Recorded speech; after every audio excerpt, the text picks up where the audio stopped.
Gleymdi þetta símanum heim í dag. Hæ? Gleymdi þetta símanum heim í dag. Símanum? Já, versta deginum hérna í vinnunni. Ég gat ekki snúið við, ég var svo sein í kennsluna. Hæ? Þarna kemur það.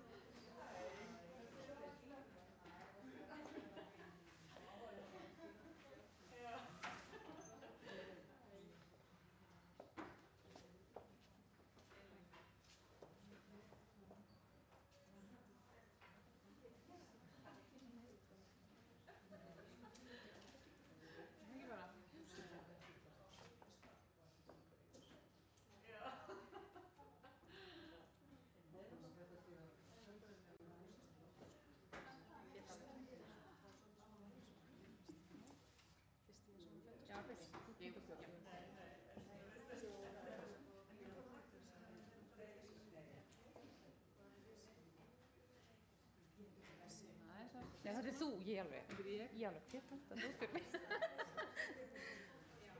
Já, þetta var mér svolítið. Ég alveg.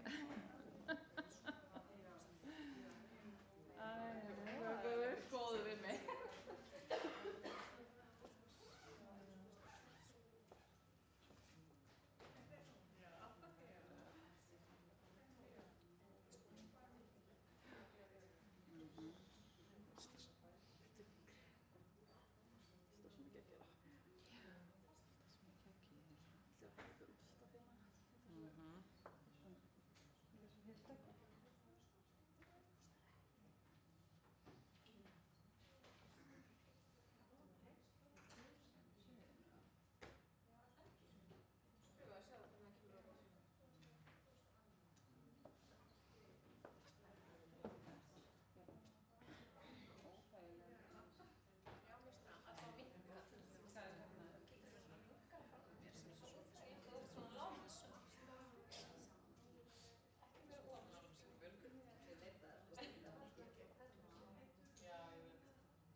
Nei, þú gast aðeins þannig, er það ekki?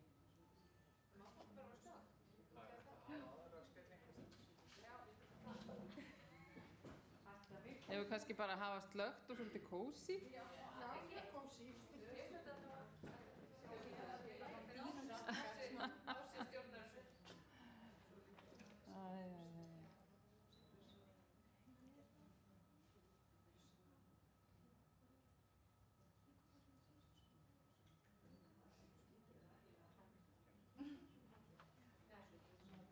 Svona, þarna komið. Er það ekki? Þú varum svo að gera það? Já, mér finnst þetta fínt. Eru allir sammála þessu? Það var aðeins kósí? Nei, svona. Svona. Þetta er máli. Er það ekki? Nei, nú, já.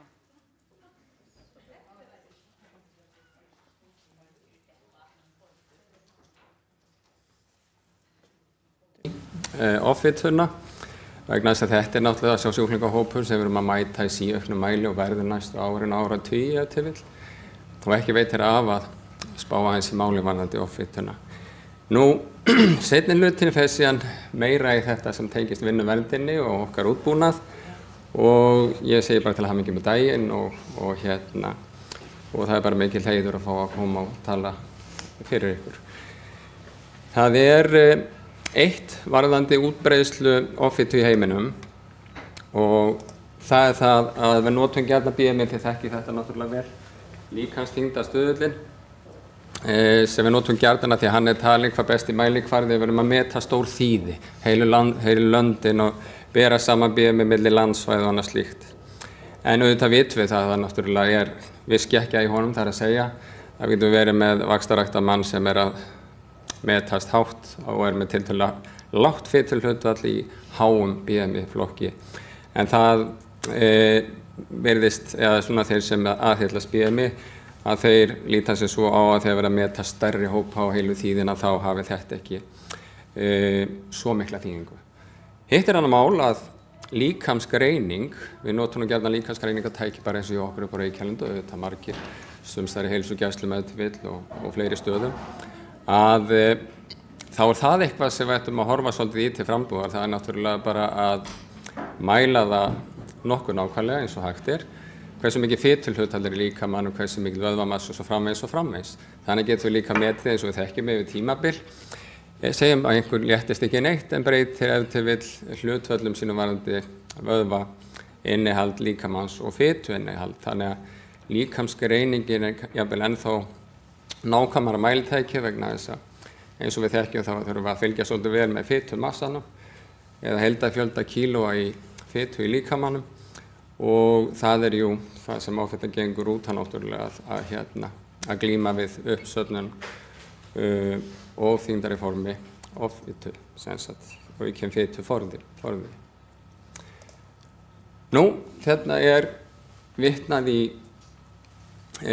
grein sem var birt í Lancet 2024, titillinn kemur hérna fram efst á síðunni og við erum að skoða, og ég þetta aldrei flókin mynd að rýna í, ég gerði mig grein fyrir því, en á ysta jaðri hringana, það síðan vinstri hringun frá 1990 og hinn hérna frá 2022, það verið að skoða einfallega hvernig tíðni offitu hefur aukist meðal kvenna í heiminum. Og það sem við sjáum sem rauð eða fjólublásvæði þarna á myndinni, það og teygja sig svona upp frá botni skálarnar, þegar maður getur hugsað þetta svona sem skál, getur líka hugsað þetta sem auga bara og út frá miðju augans að breiðast þarna upp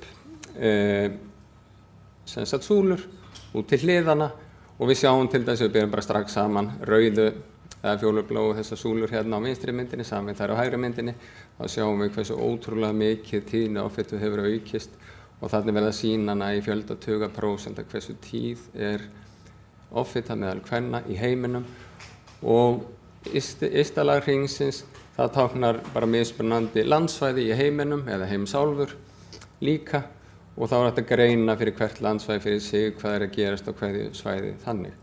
Annars ég benda á að það líka skoða þessar glæru í raun og veru vannaring eða þeir sem bara of léttir og það þá ljósbláu súlurnar og við sjáum að þær hafa frekar, ef við skoðum bara fyrirriti hérna, það er frekar lækkað eða minnkað.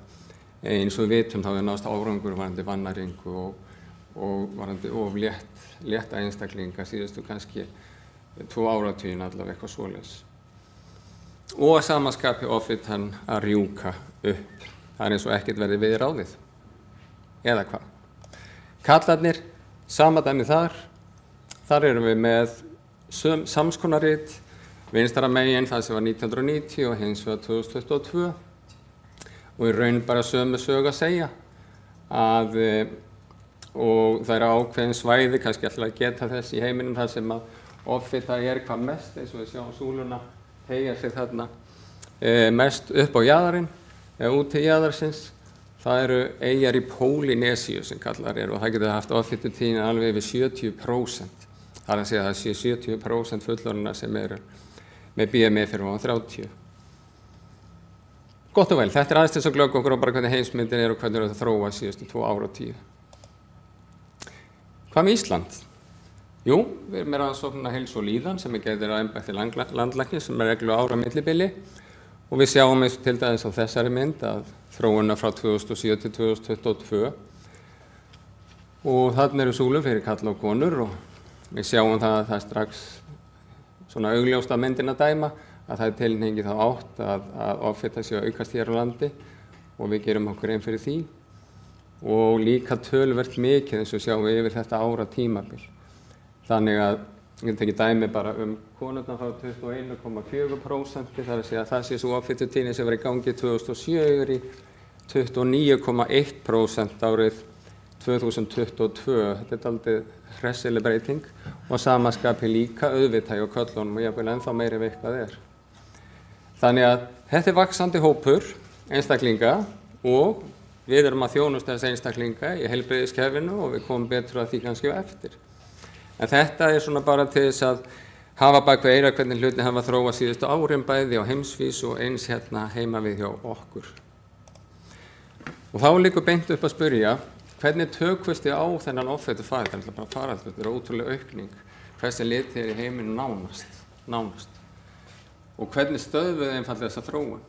Er það hægt?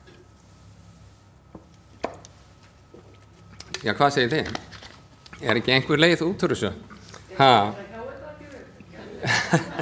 Það gerir þetta sem við gerum það hérna heima og Svíþjóð og fleiri löndum sem að stemma eitthvað stigu við þetta, en þá skiptir þetta ótrúlega miklu máli að vera vel undirbúin fyrir þar aðgerðir svo það skili sem bestum árangri. Þannig að það er kallað fram auðvitað mesta þyngdartapið og hafa ótrúlega áhrif náttúrulega og varðandi sykursýki og fleiri sjúkdóma eins og við þekkjum, lífshættulega sjúkdóma. Þannig að það eru partur af svona svarinu við þessu, en það er ekki nóg bara hoppin á skurðarborð, við þurfum að fylgja hlutunum eftir og fara eftir þeim ráðleggingum sem okkur er ráðlagt sem sagt, bæði fyrir aðgerð og eftir aðgerð. Eitt í þessu er það náttúrulega að offitan er bara svo flókin, það er ekkert svo einfalt að tækla þennan faraldur, þá var þessu svo. Hún snerti svo marga þætti samfélagsins hjá okkur og er raun og veru bara þvert á ráðuneyti við hugsun að þannig. En ýmsar eru orsakir offitu og þarna eru nokkra nefnda til söguna, svo sem eins og bara varðandi næringuna, það er ákveðin lyf sem kalla fram þyngdaraukningu. Við erum mismunandi genetískt úr garði gerð og mismunandi útsett fyrir offitu út frá genetík. Umhverfisþættirnir sem eru ótrúlega mikilvægir líka hafa áhrif á þetta. Þannig að það er ekki eins og við þurfum að taka bara einhver einu atriði, þetta eru mörg atriði sem þarf að ráðast í og margt smátt gerir eitt stórt. Það er mjög mikilvægt að hafa í huga varðandi þegar við erum að glíma við offituna. Þó mann kunna virða sem eitt atriði eins og að breyta skólamáltíðum eða gera þetta og gera hitt og eitthvað svona í samfélaginu hjá okkur, að þá skipti allt sem er í rétta átt, allt sem við teljum vera hollara og heilsusamlegri venju fyrir okkur, bæði börnin okkur og okkur sjálf, skiptir raunverulega máli. Hvaða framboður, hvers konar vöru úrvalið hér og þar og hvað er boðið upp á íþróttakappleikjum og það mætti endalaust dæmi nefna.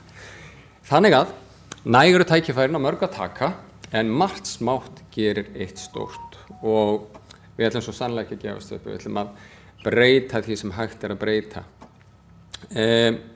Og þá komum við að því að það var skipað starfshópur offitu á vegum heilbrigðisráðherra skipaði starfshópum offitu, holda þar heilsu og líðan og þetta var gert 2021 vegna þess að auðvitað erum við að velta fyrir hvað er mögulega hægt að gera í þessu, þetta getur vonandi mun ekki ganga svona endalaust áfram.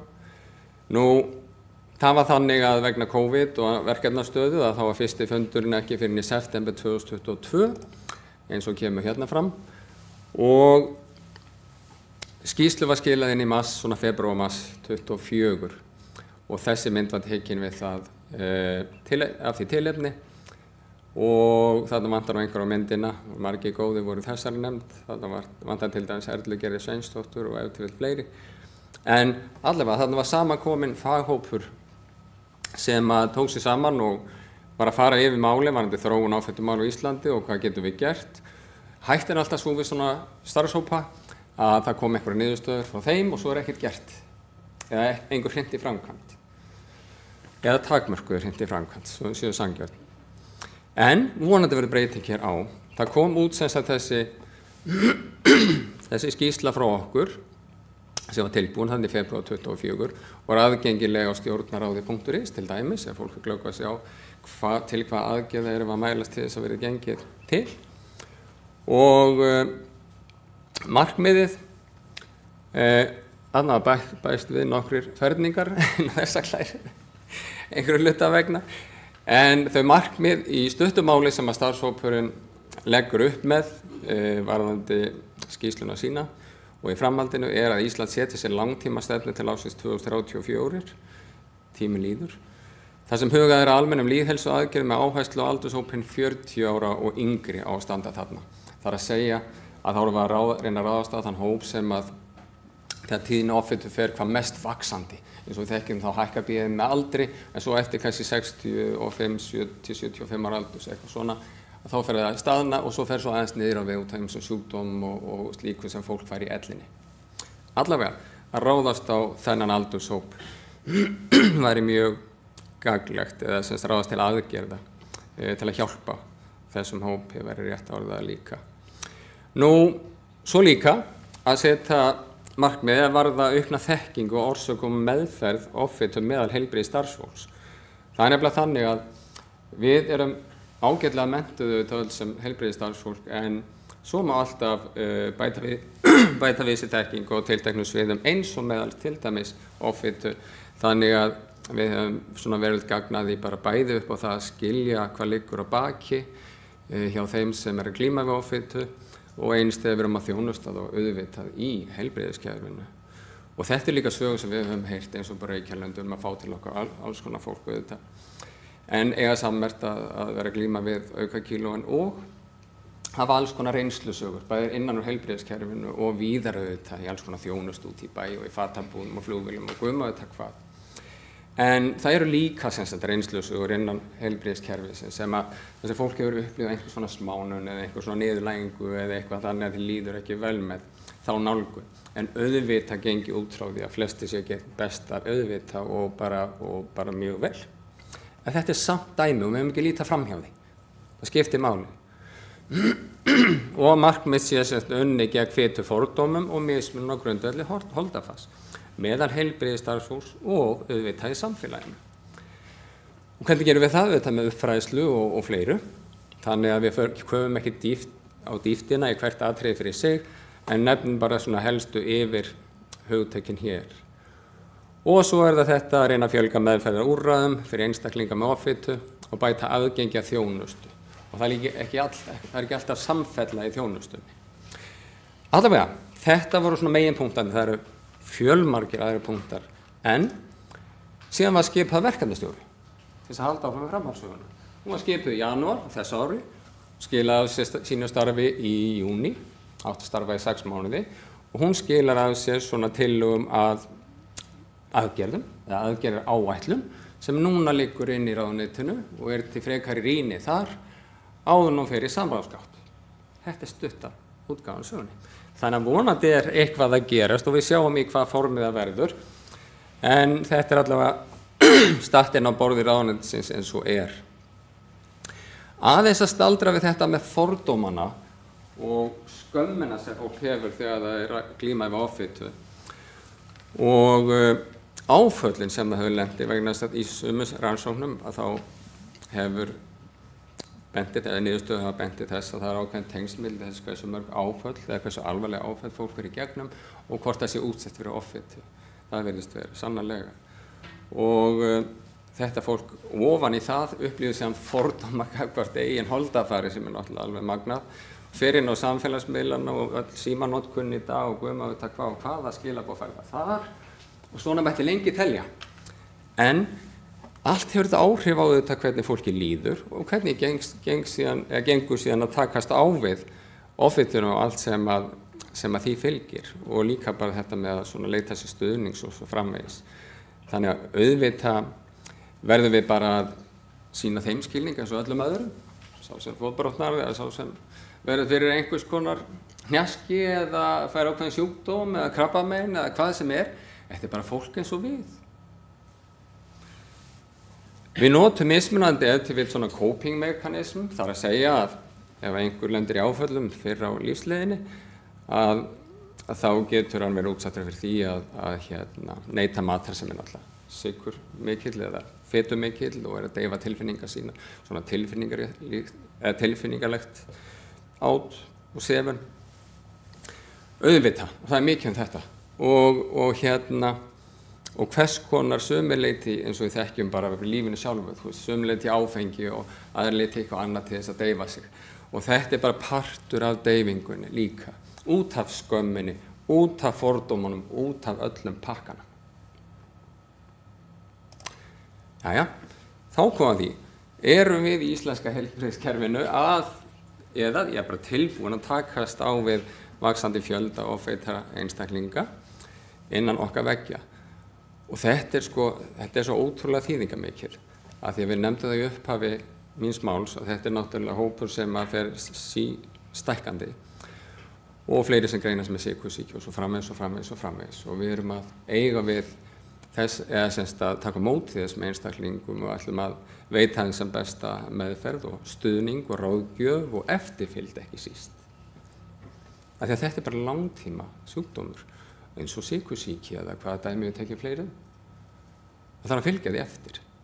Ekki nóg bara hitta það einu sinni eða bara fá það á skurðarborði eða hvernig sem er. Jæja, tengt vinnu verndinni yfir í hana. Þá erum við komin þangað og þá er það þannig að segjum að þessi ágæti maður leiti til okkar og leiti okkar þjónustu. Við höfum alltaf reykja okkur á það eins og margir aðrir í heilbrigðiskerfinu upp á Reykjalundi, til dæmis hjá okkur, sérstaklega svona 2010 tímabili þegar vorum að byrja að fara á stað með starfsemi okkar teymis, að það voru einhverju stólar sem voru til dæmis ekki nógu sterkir og þoldi ekki vissan þunga. Þannig að það svona voru nánast dæmi þess að þeir væru að gefa sig eða væru svona liðast í sundur út frá að þeir voru ekki að bera þessa þyngd sem að einstaklingarnir bjuggu yfir. Rúmin voru lítil, barnsins tíma og mjó, gátu alltaf byllt sér í rúminu af því að þau voru það fyrirferðarmikil, þau náttúrulega gátu ekki nýtt sér að neinu viti þessi mjóu rúm og þetta var eiginlega vonlaust að bjóða upp á svona húsgögnin, þú veist það með talið sófar og eins og sagði stólarnir og rúmin. Rannsóknartækin alltaf þekkt eins og ég segi sjónvarpi bara, þú veist að viðtala eitthvað sem að kemst ekki inn í segulómunartækið og svona má endalaust nefna dæmi. Vigtarnar í upphafi, já, vel á minnst hjá okkur, meira sér líka. Þegar við vorum að byrja okkar starfsemi í teyminu, þá var það þannig að þær tóku kannski ekki meir 150 kíló eða 180 eða guðmat og hvað eru gefnar út fyrir. Þetta er náttúrulega, þarna þurfti að spýta svolítið í lóana og fá þetta tækjabúna sem var við hæfi og sem var ekki bara niðurlægjandi fyrir þann einstakling sem leitaði okkar þjónustu. Þannig að við þurftum auðvitað líka og við vorum svona kannski pínum börðarásin í því okkar teymi upp á Reykjalundi því eins og við þekkið þá er náttúrulega margs konar teymi starfrækt þar. Svo ég leiti nú nær mér varðandi þjálfunina og líkamsræktartækin og þá er þetta þannig að við höfum þurft að spá í hvað hver er þungaburður göngubrettana, hver er þungaburður liftuna sem er notuð út til sundlaug, hver er þungaburður í þessu og hinn og svo framvegis. Þannig að, og svo er þetta með hækkun og lækkun á rúmunum, þið vitið og alltaf pömpurnar og nú er þetta rafdrifið og hvað þolir þetta yfir höfuð, bara búið að hækka og lækka. Sumt þolir meira í lægstu stöðu en þolir ekki að lifta við komandi upp í ákveðna hæð og svo framvegis. Burðarþolið í raun og veru. Meðferðarbekkirnir okkar í sjúkraþjálfuninni, þeir eru náttúrulega stundum bara svo mjóir, stundum. Þannig að við þurfum að huga þessu svo í framtíðin og þetta er eitthvað sem mun bara þróast með tíma. Og þegar koma peningar í að veita fjármunum í einhver ný tækjakaup, því það geta náttúrulega hérna líka, að þá þurfum við auðvitað bara að geta boðið öllum upp á ákveðna þjónustu og ekkert síður þessum hópi og jafnvel enn frekar ef þið fara stækkandi náttúrulega í framtíðinni. Þannig að við þurfum bara að vera á tánum með þetta eins og við þurfum að gera upp frá hjá okkur og vera með svona bestu mögulegu tæki fyrir hendi með nægt burðarþol til þess að reyna að sýna eins og við getum öllum jafn mikla virðingu. Blóðþrýstismælarnir, ég þekki þetta, mismunandi stórt köpp sem þarf utan upphandlegginn og stundum var ekki til nægilega stórt, það var það að nota eitthvað sem átt að nota læri eða eitthvað slíkt. Nú hjólastólarnir þurfa auðvitað að vera sæmilega, hvað ég var að segja, rúmir fyrir fólkið, ekki á þröngir, þegar voru það svolítið hérna enn, sérstaklega verið þennan hóp fólks, en því ég fái kannski meira af þeim sem eru ekki eins svona móbílir. Við erum kannski meira með svona móbíli einstaklingar sem eru offittir, svona komnir á eitthvað ról og eitthvað skrið, en ef til vill eru því að mæta meira svona í akútfasanum ofta tíðum Þannig að hjólastólar koma ef til meira við sögu hjá ykkur, skal ekki segja. Baðaðstæðan, hvernig hægt að sem snýrað bara þrifnaði einstaklinga auðvitað líka, hvernig hægt að bera sig að og svo að sómi sig af. En það auðvitað, þetta ekki tæmandi listi. Þetta bara að nefna nokkur dæmi til sögunar, en auðvitað margt sem að, eins og ég að miðla til líka margt sem við höfum rekið okkur á uppfrá og jafnvel mætt svo það sé bara sagt ákveðnum fordómum innan staðar, svo við tölum bara íslensku, sem að auðvitað með tímanum svo mjallast eftir því sem rétti fróðleikur fyrir hendi varðandi þennan sjúklingahóp og allt þetta nú að þróast í rétta átt. Klárlega. Við munum nefnilega eftir því að það velur sér enginn að verða offita. Offita sjúkdómur, langtíma sjúkdómur. Og hún oft á tíðum komin til að vera. Það ekki auðvelt fyrir fólk að hrista af sér einhver 20 kíló og viðhalda því fram á óendanlega. Bara alls ekki. Það mjög fáið sem á því. Nema auðvitað eins og nefndu áðan að fara í aðgerð. Það alltaf annar handleikur. Þá erum við að missa fólk nokkra 20 kíló og nær jafnvel að viðhalda því einhver ára á eftir. Og ef ekki bara alveg út líftíman.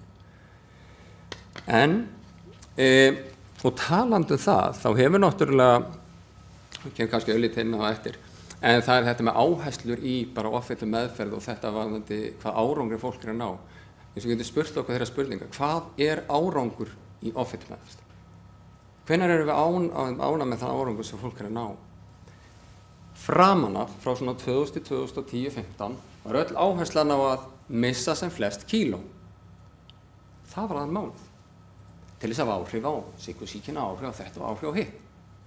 Já, mikið rétt, það hefur svo sannlega áhrif. En þá þyrfti og þarf að öllu jöfnu ef fólk ekki aðgerð, svo drastíska breytinga til þess að ná þeim árangri á lífsháttum fólks að það fæstir sem halda það út. Svo einfalt það. Allavega, þannig að áherslur í svona meðferð hafa breyst. Nú erum við meira að horfa í, já, við komum að því kannski bara betur og eftir. En ég bara raun og verið að segja þetta, að sýnum öllum bara mannvirðingu og óháð holdafari. Það, eins og við sögum áðan, þetta ekki ástand sem fólk velur sér. Það þarna vegna ákveðna þátta, vegna ákveðnar lífsreynslu og vegna ákveðnar útsetningar fyrir því að lenda í þessum sporum. Aðeins þá aftur á Reykjalandi. Jú, við erum búin að vera með þetta teymi starfrækt frá 2001 og hérna sjáum við bara strax á næstu glæru að það þannig að þannig verið að skoða semst í forskoðun upp á Reykjalandi árið 2022 verið að skoða hvernig svona sjúklingahóparnir eru samansettir eftir sviðum og við sjáum að þetta náttúrulega mörg meðferðarsvið, þarna í miðjunni okkar svið, efnaskipti og offitu og það náttúrulega toppar svolítið hátt í meðal BMI af þeim sem var að koma í forskoðun þetta ár, 2022, en við sjáum líka hinn sviðin, hinn meðferðarsviðin í húsinu. Þau eru með að skora upp á það bil 30 og jafnvel sögum hærra. Það að segja, þetta ekki einkamál okkar og okkar svið upp á Reykjalandi þetta með offituna, þetta bara orðið það útbreitt og í öðrum sjúklingahópum líka að meðaltals BMI þar alveg við offitumörkunni og jafnvel hærra en það. Þess vegna þetta með húsbúnaðinn og allt þetta sem við erum að nýta okkur þegar við erum að tala við okkar skjólstæðinga og bjóða þeim upp á meðferð þá náttúrulega þetta eitthvað sem myndi henta við þá öllum sviðum ekki bara einhverju efnaskipti og offitusvið upp á Reykjalandi þó að það hugsi mikið þessi mál. Gott og vel, ég var aðeins komin að því áðan að nefna þetta með áherslurnar í offitummeðferðinni því að það það sem að varðandi allt svona, alla virðingu og hvernig maður kemur fram við einstaklingar sem eru offitir þá skiptir svo ótrúlega miklu máli auðvitað hvernig ástandið tilkomið og hvað telst raunhæft í framhaldinu að stefna að. Áherslurnar eru þannig, eins og kemur þarna fram, þetta talað svona 6-12 mánaða teymismeðferð og nota bene teymismeðferð. Talandi um að offit sé flókin, þá verðum við að taka ávinning frá öllum þátt. Það ekki nóg bara að senda fólk í þjálfun eða senda fólk í 1 sálfræðitíma eða 2 eða 10. félagsleg staða. Nú varðandi auðvitað lyfjamál svo fram við það endalist hægt að tæpa á hinu og þessu. Allt sem styður við það og við erum eitthvað 8 eða 10 manns í teyminu sko, þannig að það tekja á bara hlutum frá mörgum þáttum. Og helstu svona markmiðin eru náttúrulega að reyna að bæta líkamlegt aðgerfi til úthald og styrk og svo framvegis. Þannig að fólki verði bara svona meira sjálfbjarga bara í daglegu lífi og auka félagslega virkni sem ótrúlega mikilvægt vegna þess að við höfum eins og við þekkjum tökum bara eitt lítið dæmi. Ungmenni sem að hálfpartin eru búin að loka sig af með símann sinn eða tölvuna inn í herbyggi og verja þar mestum tíma sólarhringsins sem eins ótrúlegt eins og það hljómar og eins sorglegt alltaf að segja. Þannig að við þurfum að ráða svolítið í þetta, bara taka lítilskref í einu og allt það. Bæta andlega líðan skiptir ótrúlega miklu máli. Hugsið ykkur bara hvað væri hægt að gera í forvörnum með yngri kynslóðana hjá okkur eins og börnin, varðandi andlega þáttin. Hvað ef að þeim væri kennt að koma tilfinningum sínum í einhverju sem þeir upplifa tilfinningar út af einhverju sem þeir fara í gegnum snemma á lífsleiðin í einhvern ákveðin farveg eða veit að meiri stuðning ef þeir lendi í einhverju slíku. Væri það þá ekki fyrirbyggjandi upp á hvernig þau bregðast seinna á lífsleiðinni og þar af leiðandi gera þau ekki alveg eins útsett fyrir offitu svo eitthvað sé nefnt. Þannig að það er bara eitt lítið dæmi.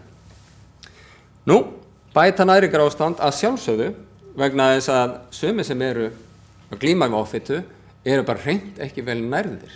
Jú, þau borða náttúrulega fituríkt og allt þetta og svona, en það er einmitt það. Þau eru kannski ekki að borða akkurat það sem að gefa þeim meiri næringu. Og eru svona, og þess að koma einstaklega sinnum blóðpröfu við sögur og fleira til þess að meta náttúrulega næringarástand og þess áttar. Svo er náttúrulega aðalatrið að minnka byrði fylgisjúkdóma. Hvað erum við að tala um? Sykursýki, háþrýsting, kæfisvefn og svo framvegis. Allt þetta leiðir síðan til þess að við erum að bæta lífsgæði fólks. Það ekki minnst einu orði á að léttast. Ég gerði það viljandi. Vegna þess að í dag er það ekki aðalmálið. Með því er ég ekki að segja að það skipti ekki máli að léttast. Það skipti líka máli og það er bónus. Og það skipti máli fyrir sjúkdómana, sannarlega og sjúkdómsbyrðina og allt það. En út frá undangenginni reynslu og reynslu síðustu bara ára og áratuga að þá er einfaldlega bara raunhæfur að fara aðeins hægri sakirnar en leggja ótrúlega miklu áherslu allt sem stendur á þessari glæru. Til þess að fólki líður betur og það funkar bara betur í lífinu. Það skila sér alltaf. Þetta með tækjamálin, að þá erum við með náttúrulega eins og ég sagði ykkur upp frá hjá okkur, þurfum við náttúrulega að huga því sem sjúkraþjálfarar og hverjir sem eru að starfa í þessu teymi, hvers konar aðbúnum við höfum fyrir fólkið. Á þessari glæru sést náttúrulega svona lítill miði hérna sem sé max 180 kíló sem dæmi þetta. Alltaf þetta sé ekki svona skíðavél eins og við köllum eða hérna cross-trainer. Já, þannig að það eru svona þyngdartakmarkanir á tækjónu hjá okkur en í framhaldinu svo, þetta alltaf að þróast auðvitað, þegar verður endurnýjuð þessi vél, þá fer maður auðvitað að leiða hugan að hún taki ennþá meiri þyngd. Þetta bara eitt lítið dæmi auðvitað. Sama má segja tækjabúnað varðar hjólaherbyggi hjá okkur, þess að við erum með hjólahópa. Það eru hjartasjúklingar og það er sérhópur sko, og við setjum rit og það eru fylgjast með á tölvuskjá og allt þetta. Svo líka lúnahópar, sem að glíma við langvarandi lúnateppu og alls konar. Fleiri lúnatengd einkenni og sjúkdóma, þá er þetta að tengja súrefni þarna í veg og svo framvegis. En varðandi þyngdina, svo ég kom inn á efninu, að þá er það náttúrulega með göngubrettin eins og hjólin og cross-trainin eins og ég nefndi áðan. Alls staðar kemur þyngd við sögu þannig að þegar við í framhaldinu skiptum út búnaði, stundum er það þannig að bara góðgerða samtök hafa lagt okkur lið og hérna. En þá miskust að gefa þau skilaboð út skýr og það er náttúrulega, og þið öll, hvernig sem það kemur að ykkur í framtíðinu að taka með í reikningin þungaburð tiltekinna tækja. Auðvitað, segir sem náttúrulega sjálft, en þetta er bara að vera svolítið skýrara fyrir okkur núna, að við verðum að gera eitthvað í þessu. Við getum ekki beðið endalaust, og það gerir síðan, ef þessi krafa kemur þá kemur náttúrulega aukinn þrýstingur á þá sem er að framleiða þessi tæki og svona hefur þetta keðjuverkun. Alveg svo að myndast eftirspurn á markaði fyrir einhverja tiltekna vöru eins og við þekkjum. Þetta er ekkert annað heldur en það. Nú ég nefndi þetta með sundlaugina og þar kemur náttúrulega lyftubúnaðurinn við sögu og þar erum við með lyftubúnað núna í dag sem tekur 160 kíló og mætti verið ennþá meira auðvitað eins og við fáum kannski einstaklinga sem er erfitt með að en nota bene það elska flestir að fara í laugina merkilegt nokk. Við fáum alveg einstaka tilvik þar sem fólk er á erfitt með að treysta sér bara út af sinni líkamsímynd og slíkt en blessunlega er ekkert svo margir þannig. Allir verið tilbúin til þess að prófa með eitt skipti að fara oftar og elska vatni, það er eitt af vinsælasta. Vatnsleikuminn auðvitað og sund og svo framvegis og framvegis.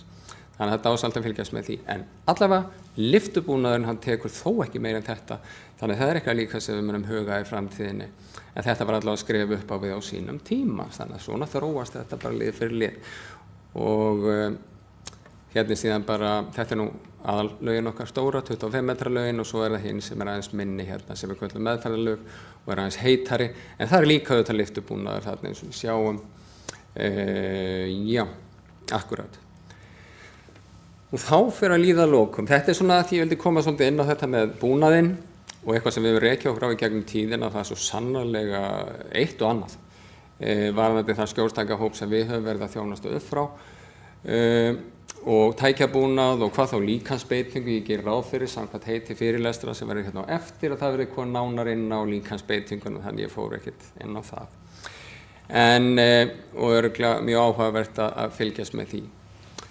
Og þá bara að lokum að því að tíminn er að renna út hjá okkur að á góðu frétnar eru þær að á Íslandi er náttúrulega einstakt tækifæri til þess að takast á faraldur eins og offit. Einfaldlega vegna þess að við erum fámenn þjóð, við erum tiltölulega tæknivænt og auðvelt að ná til fólks með alls konar boðskap, skilaboð og fræðslu. Við erum með vel menntað heilbrigðisstarfsfólk og erum tiltölulega vel stæð þjóð svona í alþjóðasamhengi. Þannig að tökum á þessu saman. Takk fyrir.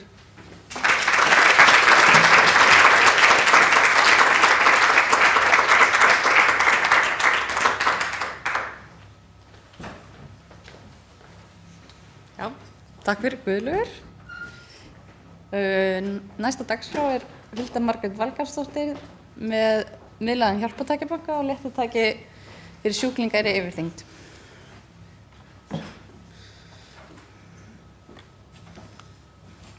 Hvar er?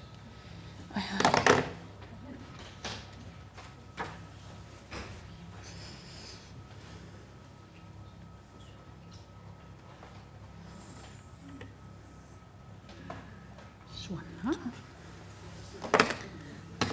Þetta frýs. Já.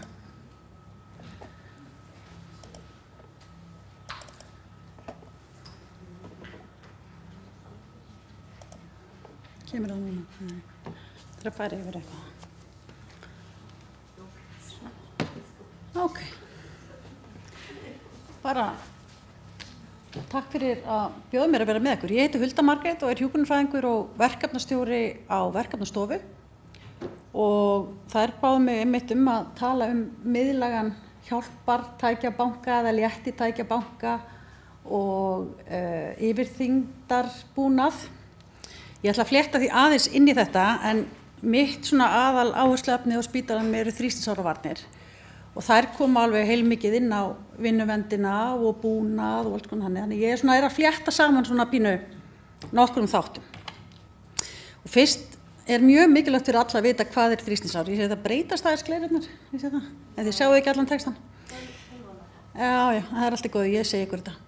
En sem sagt, þrýstingsár er eitthvað sem er mikilvægt við áttum okkur á hvað eru. Þetta er vefjaskemmd í húð, eitthvað sem við getum fyrirbyggt hjá lang flestum. Og þetta getur verið vefjaskemmd sem nær frá yfirborði húðar sem roðablettur. Án þess að húð rofni, þá getum við verið með mjög alvarlegan skaða og allt inn í að vera með sár sem er djúpt inn að beini og jafnvel með sýkingu í bein, alltaf það þannig þegar við erum komið með hyldýpi ofan í holdið og inn að beini þá beinið sýkt.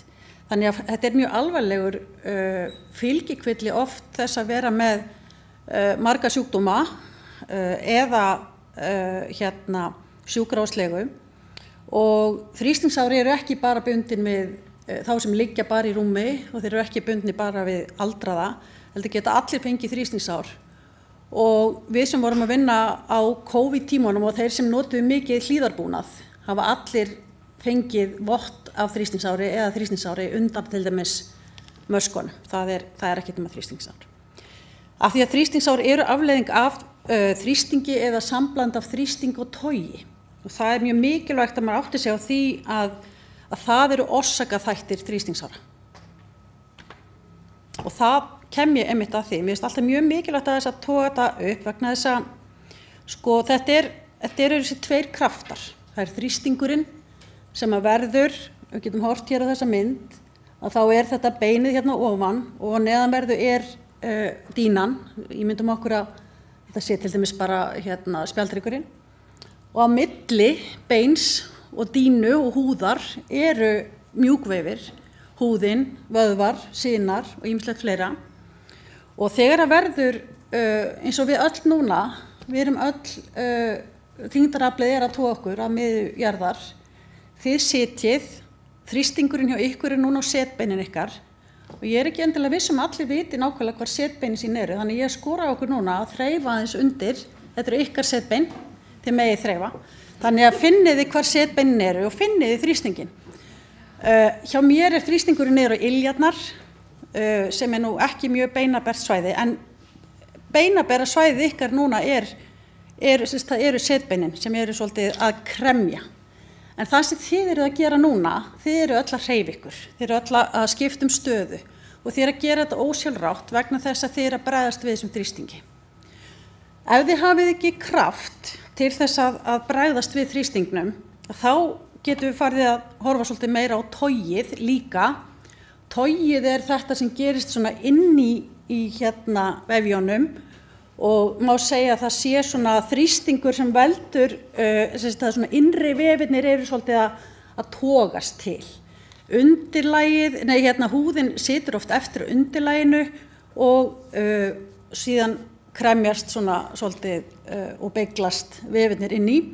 Og þetta gerist oft þegar fólk hefur ekki kraftinn til þess að hagraða sér, bæði í stól og rúmi.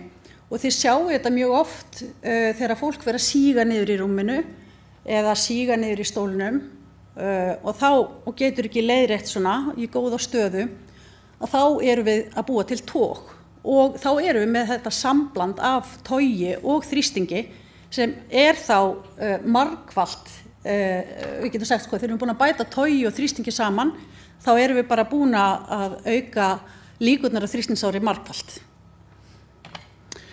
Pínu að reyna að finna vinnuvendin í þessu. Sjúklingar mikill áhættu, þeir þurfa náttúrulega mikla aðstoð, eðli málsins samkvæmt. Og fólk getur farið, áhættu þættirnir eru alveg gríðarlega margir og þeir eru alls ekki upptaldir allir þarna. En þeir sjáu að hreyfiskerðing feitletruð og aðeins í stærra letri og það vegna þess að náttúrulega hreyfiskerðing svo risastór áhættu þættur í því að get ekki hagrætt sér að þrýstingurinn dvelji lengur yfir útsettum beinum, að togið myndist og allt það. En síðan getum við verið með einstaklingar sem eru í dag, ég sjálf ekkert í mikill áhættu fyrir þrýstingsárum núna, ég gæti lent í bílslysi í kvöld, sem ég vona að gerist nú ekki, lent inn á gjörgæslu hér og jafnvel verið sofandi í öndunarvél, og þá ég komin í mjög mikla áhættu, vegna þess að ég bráðveik, mikillega, mögulega jafnvel með bjúgaða húð og ég mögulega lágþrýst, þannig að það fullt áhættu þáttum búin að tikka inn sem velda því að ég allt í einu komin í mjög mikla áhættu fyrir þrýstingsárum. Þrátt fyrir að vera kannski ekki með þannig húð eins og aldraðir eru, sem eru farnir að verða slappir og linir og allt það. Þannig að við getum ekki hort á þetta sé einhver svona stöðluð ímynd af einstaklingi sem fær þrýstingsár. Og því fleiri áhættuþættir, því meiri áhætta. Og síðan finnst mér alltaf gaman að sýna hamur og við langar svolítið að biðja einhvern að rétta upp hönd sem hefur aldrei heyrt hamur. Já, ok. Maður alltaf að sjá einhverja sem hafa ekki heyrt, en ég ekki smá ánægð með þá sem hafa heyrt hamur, vegna þess að það alltaf einhver sem hafa ekki heyrt hamur. Hamur evidence-based, eða svona care bundle, sem eru þessi 5 atriði sem við þurfum að sinna vel til þess að fyrirbyggja þrýstingsár. Og við sjáum að þau eru þessi 5 að hreyfa, að toga húðina, næringin, undirlagið og rakinn. Og við megum ekkert undanskilja neitt. Við verðum að fókusa á alla þessa þætti. Stundum kannski ekki mikill fókus á matinn, ef sjúklingur vel nærður og gengur vel að nærast, þá það ekkert aðal fókusinn. En þá eitthvað í hinum þáttunum, vegna þess að þegar við sjúklingur kemur til okkar, kannski gleyma nafna það, þá ber okkur að gera áhættumat. Átt okkur á því hverjir í áhættu að fá þrýstingsár. Og ef að sjúklingur áhættu, þá þurfum við að vinna með tólið hamur. Og þurfum að rýna þess í það, hvað það hjá mínum sjúklingi sem ég þarf að fókusa á, svo hann fá ekki þrýstingsár. Ég ætla að taka hérna 2, ég ætla að taka háið sem náttúrulega þetta að hreyfa og það kemur náttúrulega svolítið inn á vinnuverndina af því að þá kemur starfsfólkið inn og þarf að hreyfa sjúklinginn ef hann hefur ekki getu til þess sjálfur og þarna krafan náttúrulega að sjúklingur þarf að skipta reglu stöðu og það getur verið mjög snúið þegar sjúklingur mjög þungur og jafnvel vinnur á móti okkur og hann þarf ekki endilega að vera þungur í kílóm. Við vitum alveg hvernig það þegar sjúklingur til dæmis lamaður, að þá virkar hann helmingi þyngri heldur en hann En mjög mikilvægt einmitt í háinu að við séum að tilenga okkur rétta vinnutækni, séum að nota hjálpatækin eins og lyftara, snúningslög, flutningsbretti og allt þetta og eins líka við séum að upplýsa sjúklingin og hvetja hann til þess að nýta sér umhverfið sitt. Hann sé að nota rúmgreindurnar til þess að toga í og léttan og hann þurfi þó að hafa tækin og tólin. Það eru til alls konar stigar til þess að setja í rúmi til þess að hann geti toga sig upp. Þannig að álagið lendi ekki bara okkur ef sjúklingurinn getur sjálfur hreyft sig. Síðan það undirlagið og þarna erum við bara að horfa á allt sem sjúklingur situr og liggur á til lengri eða skemmri tíma þegar sjúklingur áttu. Og það getur verið dýna og við erum með loftdýnur og svampdýnur á spítalanum, sessur, bekkirnir, allir stólar og síðan nefni ég hælahlífar, það einn af þáttunum sem við notum svolítið í þrýstingsárvarnum. Og þá svona pínu þrýstingsárvarnir í tilfærslu og hagræðingu, takmarkið alltaf að reyna svolítið að minnka núning og tog og að skipta þrýsti punktana, við getum orðað það þannig, svona í mjög grófum, mjög svona,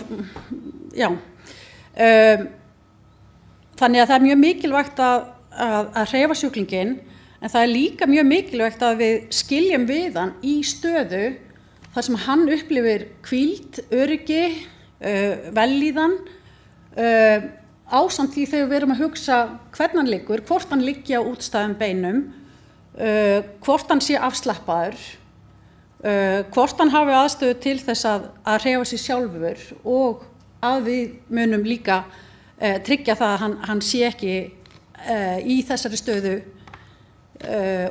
of lengi og þá spyr fólk hvað á að snúa oft, hvernig á að hafa þetta og það alltaf alveg gríðarlega einstaklingsbundið og það ekki hægt að leggja línurnar þannig að segja bara heyrðu á 2 tíma fresti og alltaf að snúa. Það eru bara margir aðrir þættir sem við þurfum að horfa á meðal annars eins og ástand húðar og sjálfsbjargar geta og ýmislegt annað sem við þurfum að reikna með inn í það munstur. Það að koma núna ný myndbönd. Við erum bara alveg að klára við Ási. Við erum að mingla þess á milli okkar.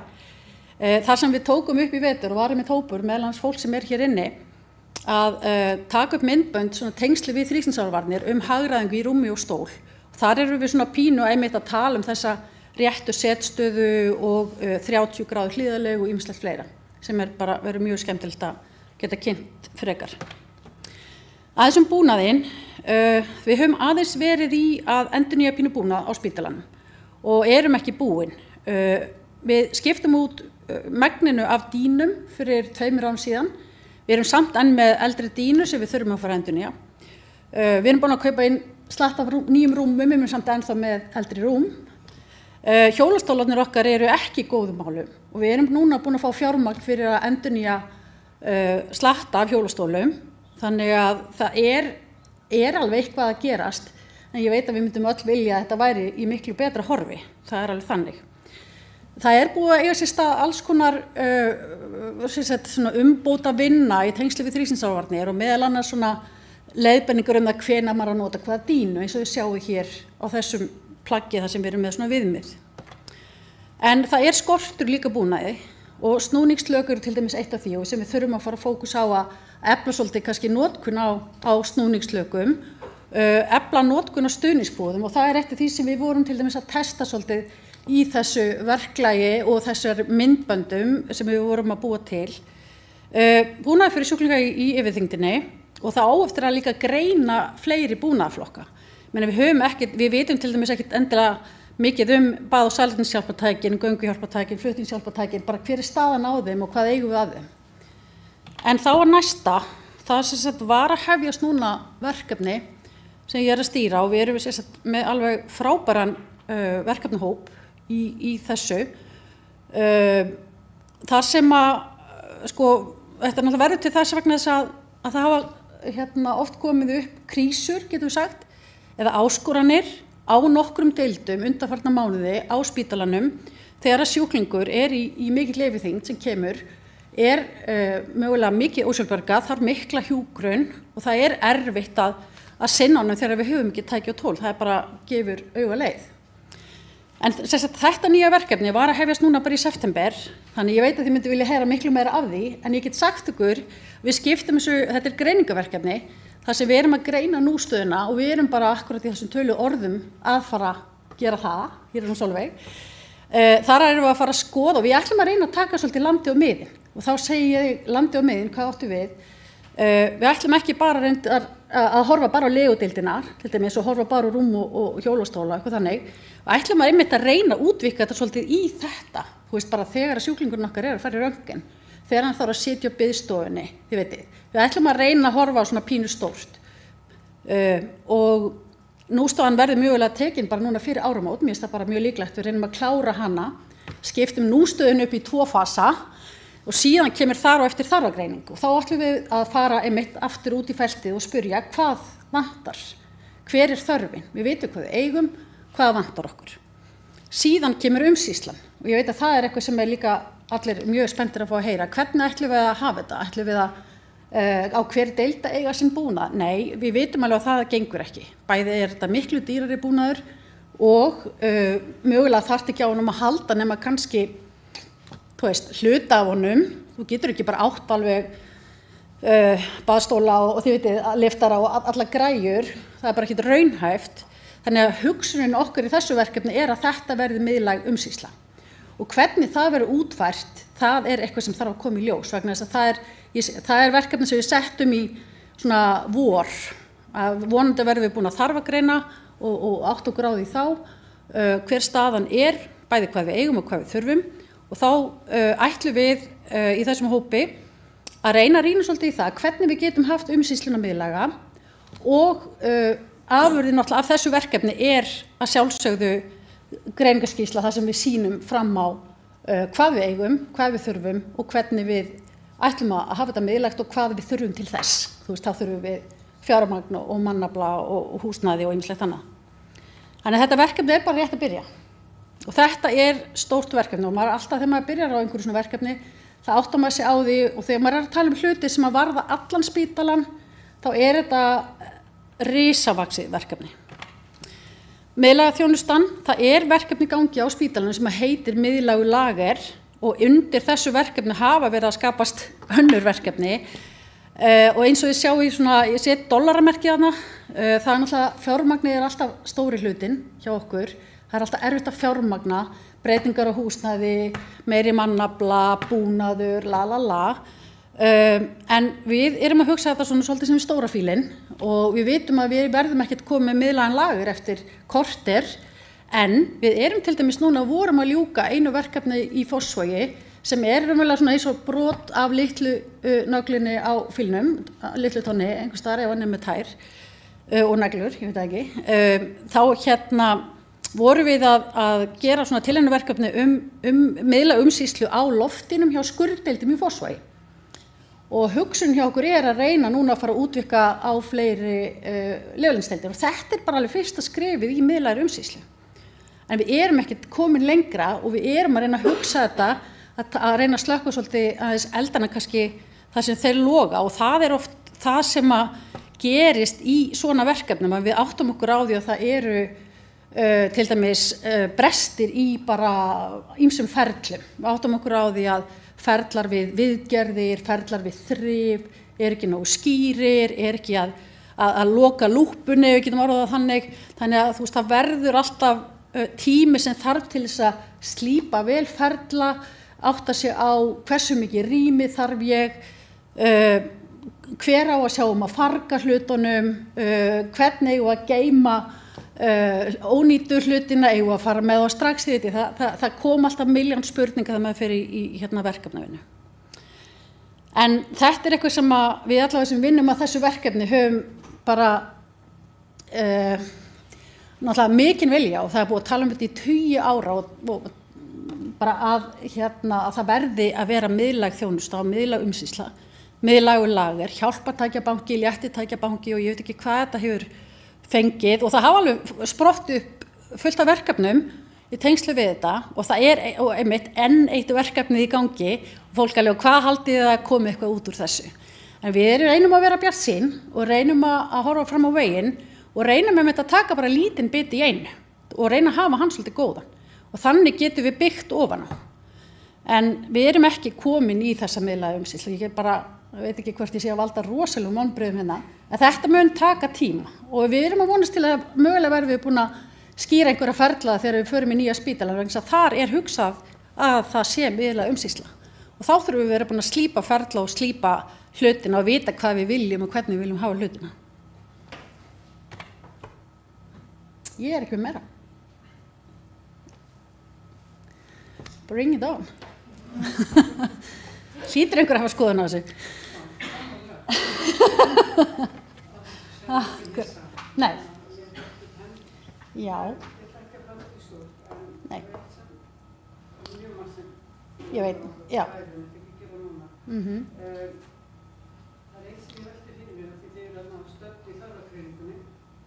Í yfirþyngdarbúnaðinum. Já.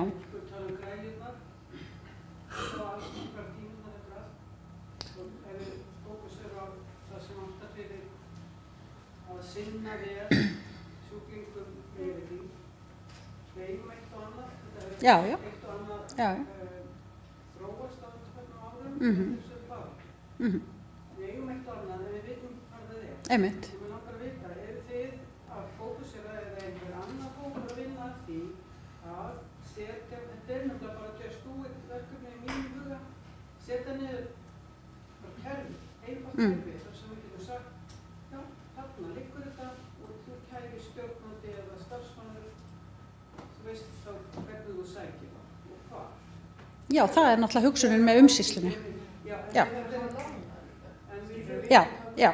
Það sem að meina og við vitum að við þurfum að eiga margt en við eigum sum. Hvernig ætlum við að vita, hvernig ætlum við að teikna þetta landa? Hvað liggur þetta? Já. Hvað aðferðafræði á að nota til þess að finna það? Það eitthvað sem að við, já, það eitthvað sem við útfærum í umsýslunni. Við ekki komin þangað. Við bara ekki bíða neitt. Ég veit það, við hefum þurft að gera þetta í fyrra dag sko og fyrir 15 árum. Ég veit það. Nei, en þetta samt sko, þú þarft að vita hvað til og ég meina hugsun svolítið þannig, nei við vitum það nefnilega ekki. Við höfum ekki yfirsýn yfir það alveg. Já, en við eigum, en ekki allt. Við eigum kannski einhver vitnisskju hjólastóla, þau veit mögulega einhver rúm og dýnur, en það ýmislegt fleira sem við höfum ekki upplýsingar. Já, nei ég veit það og það bara... Já. Sko já, En það verður bara minnsta máli þegar við erum búin að ná þessari nústöðun að bara hafa yfirsýnina, þá það sjálfsögðu hægt að hafa þannig. En máli bara að, þú veist, þó að einhver deild eigi einhvern hlut, þá getur hún verið í láni á morgun og hún hefur ekki, já, þú veist, þannig að, já, ég veit það. Mögulega, ekkert alltaf. Við höfum gert þetta bara þannig. Já. En það var bara fólk talar og lendir í þessu hringbraut að þú getur bara farin á einhver síðu og bara algjörlega. Já. En þú veist, ég bara þykka allar ábendingar, en ég held að já.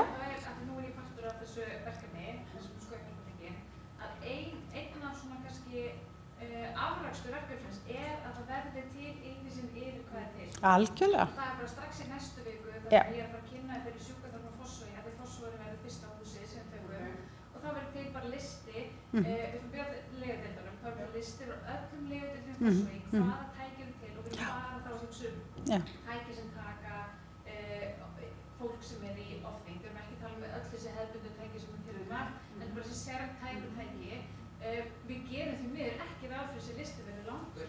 Nei, hann lítill. Og það voru ekki mörg tækið þar, en hún nokkur. En þannig að þegar það búið að taka Fossvoginn, þá verður eitthvað svona pínu tilfinning fyrir því hvað til og þegar það liggur fyrir, þá svo auðvelt. Sjálfsagt mál að upplýsa það. Já. Til að sex ykkur hringtangar, auðvitað það mjög flókið, en það miklu fælir að vita allavega hvernig það hringja, heldur það að hringja alla. Já, algjörlega. En svo líka nefnilega flækist í þessu líka að þú veist, þú getur verið að horfa til með svo rúm og dýnur og þar kannski bara normal græjan sem við erum að nota með fyrir einstakleika 180-200 kíló. En síðan erum við kannski komið hjólastóla þar sem normið 125. Þannig að þú veist, viðmiðin í búnaðarflokkun, við getum ekki sagt við erum að fara að skoða búnað fyrir fólk sem 160 kíló og þyngra. Vegna þess að þá bara megnið af ég held að vera göngugrinda líka og hjólastólarnir sem að voru þá bara átt, þú veist, af því að þeir eru bara með miklu lægri viðmið. Þannig að flóki, þú veist, þetta ekki bara eitthvað að skella inn einhverju kílófjölda og ætla bara, þú veist, að hafa þetta svoleiðis. Þetta allt á leiðinu, Berglind. Ég ætla bara að kynna þig fyrir því núna í desember. Já, herriðu, geggjað, takk fyrir mig bara.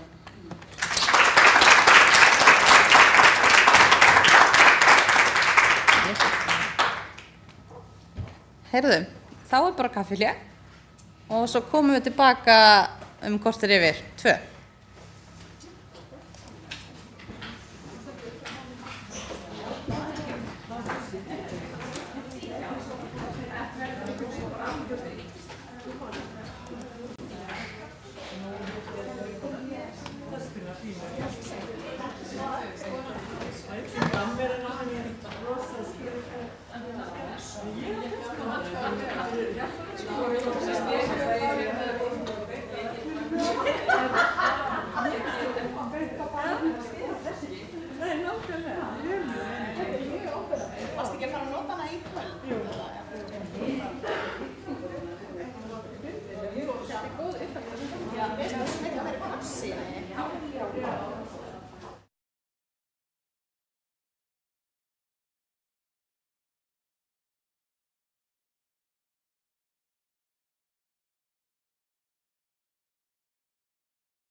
allir komin inn? Nei.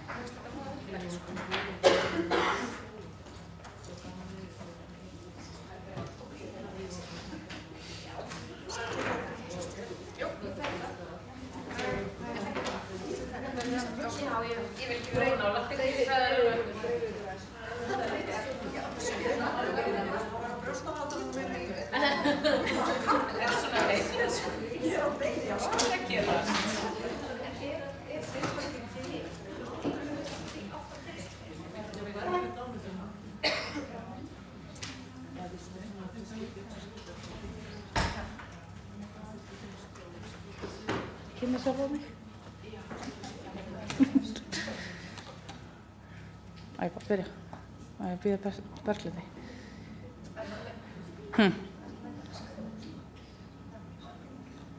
Já. Já.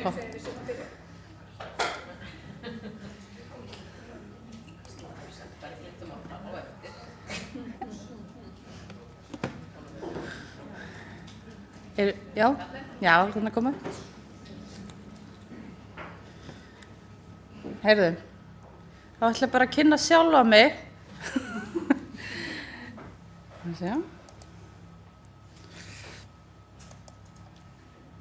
Já.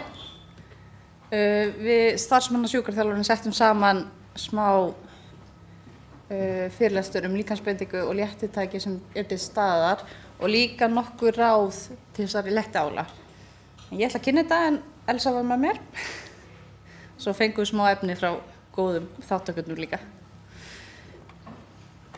Já, hér sem sagt tölur frá 2019 Ísland og þá bara þetta yfir höfuð, náttúrulega ekki endilega sjúklingar heldur bara allt á Íslandi og þar sjáum við bara eins og Guðlaugur nefndi áðan að þetta bara fer hækkandi og oft þetta líka bara sjúkdómsbyrði hjá fólki sem í yfirþyngd meiri og svona fleiri, comorbidities, ég man ekki alveg hvað þetta fylgisjúkdómar eða meðsjúkdómar.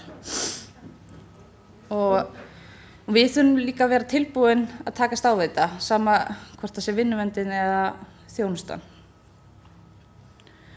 Og þetta náttúrulega vandamál sem mun vera til staðar og það frekar að það sé aukast ef við gerum ekki neitt og vonandi sem samfélag getum við kannski reynt að taka á og minnka og þú veist, vonandi þá forvarnir hjá fólki sem þá undir 18 ára til þess að halda áfram og reyna svo aðstoða þá sem eru orðnir fullorðin núna. Og við vitum alveg að því þyngri sem sjúklingurinn þá auki líkamlegt álag á starfsfólk en það þarf auðvitað ekkert að vera mjög þungt fólk eða vera í kannski ofþyngd af því að fólk getur alveg verið í góðum holdum og verið þungt. Það fer bara eftir beinabyggingu og vöðvamassa. Þannig við þurfum svolítið að hugsa hvernig við getum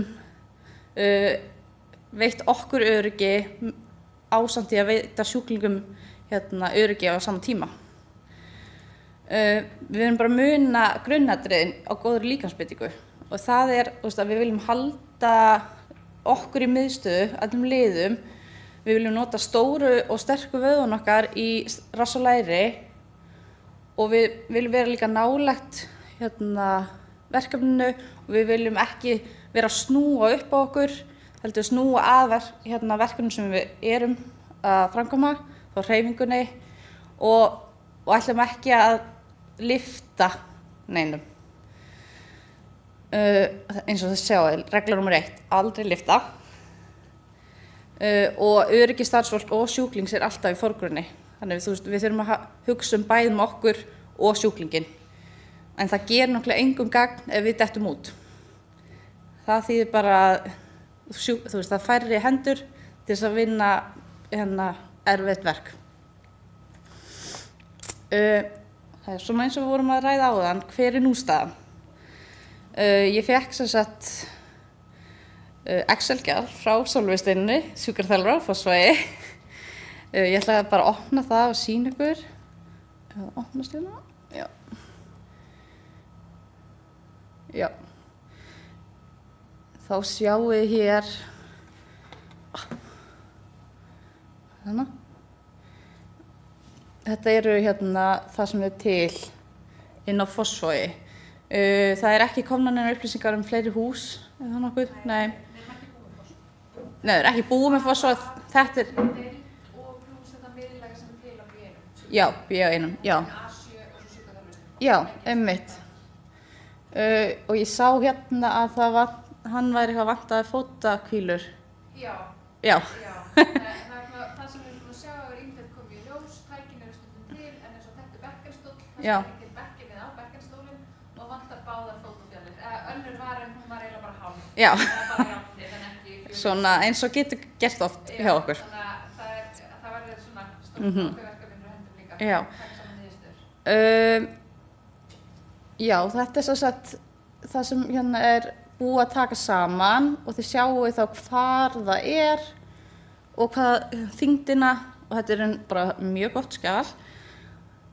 En þú veist, þið sjáu alveg hérna vantar fótasögli, loftlyftari, allavega þú veist eins og það er og svo sá ég líka að það er til nokkrar stóra, háar göngugrindir en ekki lágar og það er náttúrulega yfirleitt flestar gengdar inn á sjúkraþjálfunardeildunum en deildina eiga náttúrulega líka eitthvað. Okay.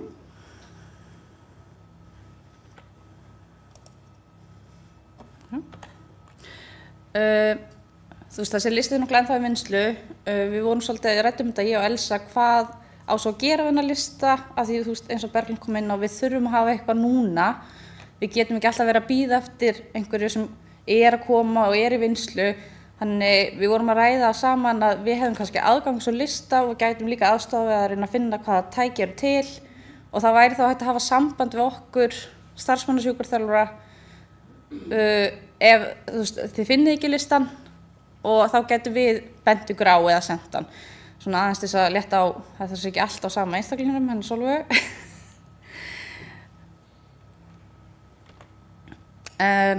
En hvað er til ráða annað? Það er náttúrulega að meta umönnunarþyngd eða hjúkrunarþyngd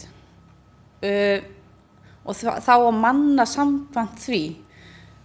Við vitum bara að þeir sem eru þungir og eru komnir inn á bráð og spítala geta verið mjög veikir. Það þýðir samt ekkert endilega að hreyfigetan sé slæm en þeir eru kannski það slappir til að byrja með að þeir þurfi bara að fá meira aðstoð en vanalega. Og þá oft eru bara komnir kannski 4 til 6 einstaklingar inn í herbergið til þess að þjónusta. Og þá hvað gerum við restina af deildinni? Það er kannski heilt teymi farið inn en það eru náttúrulega samt jafnmargir sjúklingar en þá inni. Og þá erum við oft að tala um, getum við fengið fleiri hendur. Það er búið, við höfum fengið þar upplýsingar, það má kalla út yfirvinnu akkurat á svona tímum. En svo er líka hægt að fá aðstoð sjúkraþjálfarana sem eru inn á deildinni, þá ráðgjöf hvernig hreyfigeta sjúklingsins er eða hafa samband við okkur starfsmannasjúkraþjálfun fyrir ráðgjöf.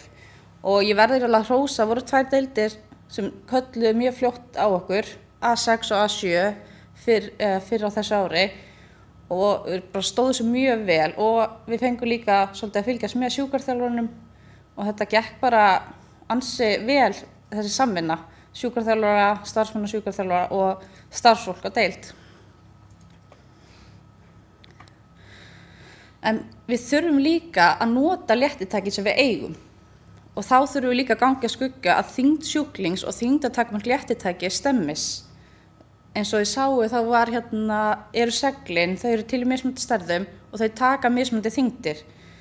Og svo þurfum við líka að ganga skugga að seglið og lyftarinn passi saman. Og er ekki hægt að skipta haus á mörgum lyfturum? Jú. Svo er líka í þessu að lyftarinn tekur eina þyngd, burðarþolið herðarbein er önnur, burðarþolið á viktin eða á vikta í seglinu er ein og svo er burðarþolið á seglinu. Þannig að þetta eru 4 límmiðar sem þarf að leita og finna þá í rauninni lægstu tölu sem uppbyggir og þá er það burðarþolið sem hann hefur á þessum tækjum. Það er ekki nóg að finna bara eitt límið, að finna bara hvað lyftarinn tekur og það er bara annan þannig sem það er. Svo hefur líka komið lofti. Lofti líka. Það er líka fyrir því að suma deildir með gamla og það er eitthvað Já, ég veit það kannski nýjastu loftliftarnir þá komin einhver stálbiti sem kannski þolir þá meira en þú veist, við þurfum þá að hugsa hvernig kom þetta upp og hvernig var þetta gert. En svo vorum við líka að ræða að segliftarinn að þá nota liftarann til að hreyfa sjúklinginn, til þess að koma honum á rúmstokkinn, koma honum í hliðarlegu og þá vorum við til dæmis að nota fjólublá eða bláu lögin sem eru þá beint yfirleitt á loftlínur og þau eru með svona krók sem þetta kræki í og svo notum við liftarann til þess að hjálpa okkur og svo auðvitað er starfsfólki líka, sérstaklega í hliðarlegunni. Svo var einmitt fótaseglið, það var ekki komið í hús. Það við notum það mikið á A7 í vetur Já. Til að létta, en það er bara ekki inn á þessu af því það þyngdartakmörkun á því er ekki þannig að það fjall ekki Nei, ok. En það er klárlega búnað sem við mælum mest til. Já, af því að fótaseglið það getur maður nota það staðan fyrir að við séum að halda fætinu uppi með að það er umönnur aðbúnaður í gangi, þú veist, það getur verið sár, það getur verið bara hægðir og þvag, sturtu, þurrka, þú veist, maður þarf náttúrulega að þurrka allt vel, þannig að er ekki raki í neinum fellingum. Þannig, og svo myndum við vilja benda á að við þurfum að rifja upp tæknina þegar á reynir. Ætla aðeins að fara við þetta. Þá koma flottar konur hér. Þetta er sem sagt notkun á seglifturunum. Ég ætlaði bara aðeins að sýna rétt inn í myndbandið. Vonandi heyrist í... Nei. Það heyrist í tölvunni svo.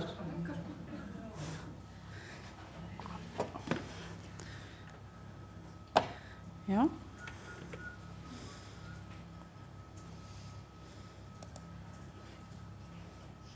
Já.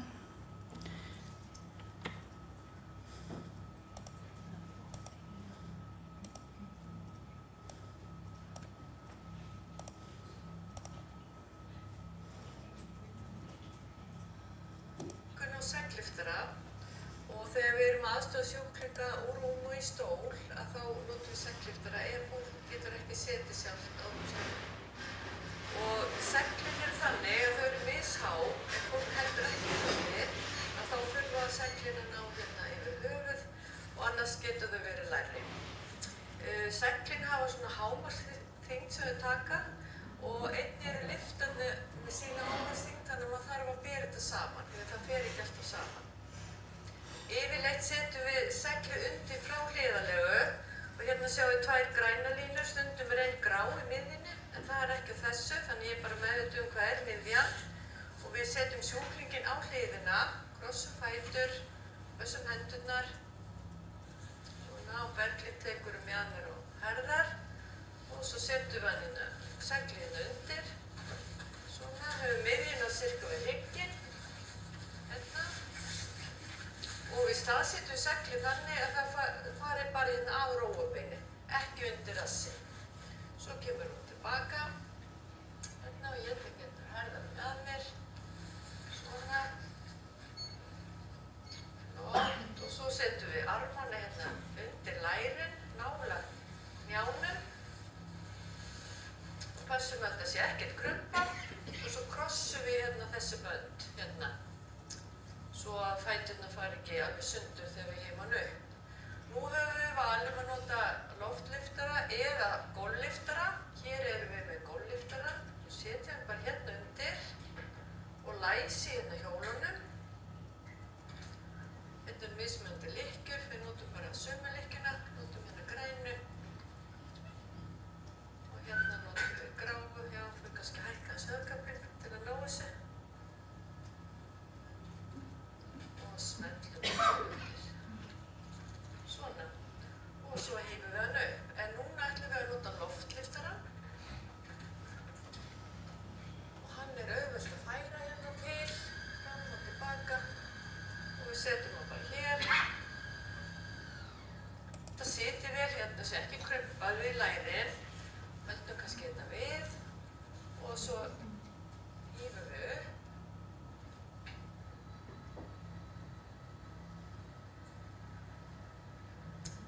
væri mjög máttverðin í höfðinu og þurfti kannski einhver að halda höfðinu.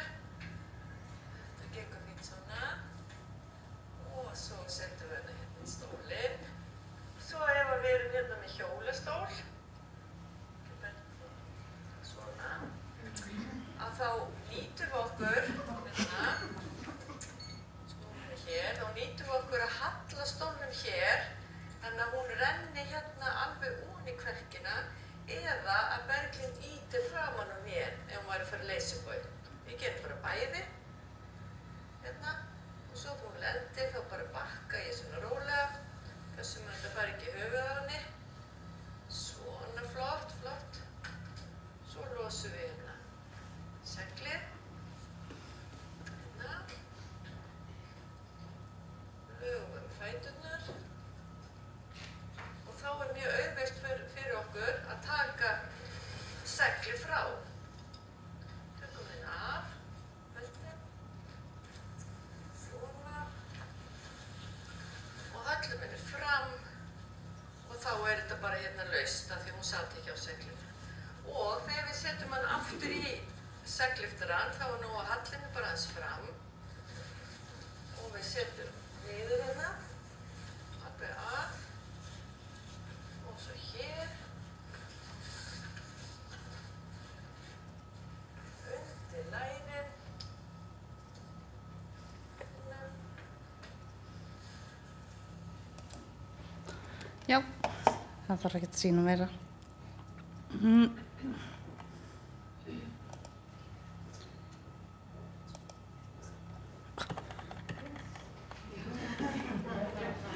Kapilli aftur, nei.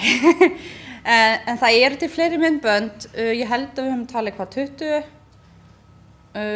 sem þessar 3 hérna gerðu á sínum tíma. En hérna, þetta er hægt að finna á innra vefnum okkar, en þetta er líka opið fyrir almenning. En svo er hérna inn á EDDU námskerfin okkar er hægt að horfa á þetta með ensku texta. Bara vil ég benda á það að því það er ekki allir kannski sem erum komin með íslenskuna alveg 100%, þá bara gott að hafa það með sér. Það er bara því miður gátum við ekki setta inn þarna út af einhverju kerfi, en auðvitað vonum við að það fari inn á Vimeo líka seinna meir. En svo má bara ekki gleyma að við megum alveg gefa okkur hrós fyrir það sem við erum búin að gera vel. Við erum alveg komin langt og við erum að gera helling gott og Landsspítalinn er uppfullur af fólki sem er lausnamiðað og samtök að gera dvöl allra á Landspítala betri, bæði starfsfólk og sjúklinga. Og við erum öll að vinna saman að betri Landspítala. Og miðlægi hjálpartækjabankinn fyrir vonandi að koma okkur áfram og með aukin þekkingu starfsfólk munum við vonandi geta mætt þessum sjúklingum betur á næstu árum. Það er bara spurningar. Vilda? Já, á ég ekki fara að tala núna? Jú. Bara, sko, það að sjálfsagt að þið hafa aðgang að skjalinu og öllum upplýsingum leið og þær beðast, það er engin leyndarmál í því. Nei. Þetta verður allt opið fyrir öllum sem vilja. Og bara sjálfsagt mál að þið hafið þessum síðan. Varðandi miðla bankan, að það er svo mikilvægt að við hugsaum aðeins út í það, helstu hindranir í því eru fjármagn og húsnæði. Segja að það sé svona, við getum alltaf laga ferðlana og svona, en það er fjármagn og húsnæði. Ég er svona aðeins að nefna þetta því ég sé að Gunnar mætti húsnæði. Af því að ég held sko, ef við ætlum okkur að fara þarna, þá erum við svolítið einmitt að, þetta kemur svo mikið inn á þetta sem þið eru að tala að geta nýtt okkur léttitækin og ef við erum að fara að kaupa til með spúnar fyrir fólki yfir því, þá erum við að tala um risastóran pening, skiljum við, sem við verðum að geta haft miðla. Við verðum að geta haft í húsi, við verðum að geta haft hér og við verðum að geta haft í Fossvogi. Algjörlega. Og fyrir Landakot og fyrir Grensás og fyrir Kópavog, skiljið. Þannig að, já, reynum að vera alls saman að landa. Já. Og ég spyrir mig, hvernig ætlið að halda utan þú veist, ætlið að þetta er taka hluti, þú veist, hvað ég skil út þegar maður fara ánað og svo skilur það ekki og eitthvað. Það er eitt af því því sem bara ekki búið að ákveða vegna þess að það að hafa eitthvað svona kerfi eins og búið að horfa á RFID og annað, að það krefst þess að það sé kerfi sem heldur þetta. Og það sem við erum að reyna að berjast fyrir núna að fá fjármagn fyrir einum starfsmann til að sinna með læknisvistlu og það gengur ekki vel. Og síðan, ykkur að segja, ég náttúrulega mjög svona ákveðin mannskja, þá finnst mér líka við þurfum aðeins að fara að skoða bara hvernig við forgangsröðum húsnæðin okkar, hvað það sem hérna undir þakinu, fyrir hvern það, og þá ég svolítið að vísa oft í stór rými sem eru fyrir iðnaðarmenn og þegar vera að tala að það sé ekki til pláss fyrir búnað undir þessu þaki hér, þá hugsa ég ok, það forgangsröðunin frekar að hafa vélar og tæki til þess að smíða og heldur en búnað fyrir sjúklinga. Nú ég ógeðslega að henda þessu blákast fram í og það fann ákvæmlega staðan sem þurfum að fara að skoða. Algjörlega. Og þetta bara eitthvað, þetta náttúrulega bara samvinna millir okkar allra, sama hvaða starfsstétt við tilheyrum og það vilja allir gera vel. Það engin, ég hef allavega ekki hitt, ég búin að fara marga staði hérna sem ég byrjaði sem starfsmannasjúkraþjálfari og ég hef ekki hitt einn starfsmann sem vill ekki vinna vinnuna sína vel. Þannig, og það maður bara allir eiga hrós skilið sem að vinna úti á gólfinu, sko. Já. Nú ég á Kleppi. Já. Það ekki oft sem við þurfum að nota hjálpartæki en það kemur fyrir og húsnæði reynda líka svolítið. Það reyndir að vera að laga en við verum sjúklingi ofþyngd sem við þurfum að fara í sturt og aðra deild, því það var ekki aðstæðan að til að fara í bað. En eins og með þegar kemur svona miðlægt, getum við sóttið það líka, þetta alveg keyrsla á milli, við höfum þurft að fara að lána rúm, rafmagnsrúm, fyrir sjúkling, af því að öll rúm hjá okkur eru bara föst. Þetta alveg flækjustig að það getur kostað 3 daga kannski að fá rúm af því að það eitthvað. En ekki hugsun að það gæti verið eitthvað til í hverju húsi? Ekki kannski á Kleppi, Nei. En hugsun alltaf með miðlægur lagar allur spítalinn. Við öll landspítali, var einhvers staðar sagt, og þetta bara fyrir alla sjúklinga landspítalans. Og við vitum alveg inn á geðdeildunum til þess að koma einstaklingar sem eru gríðarlega þungir. Þeir þurfa líka að fara í sturtu.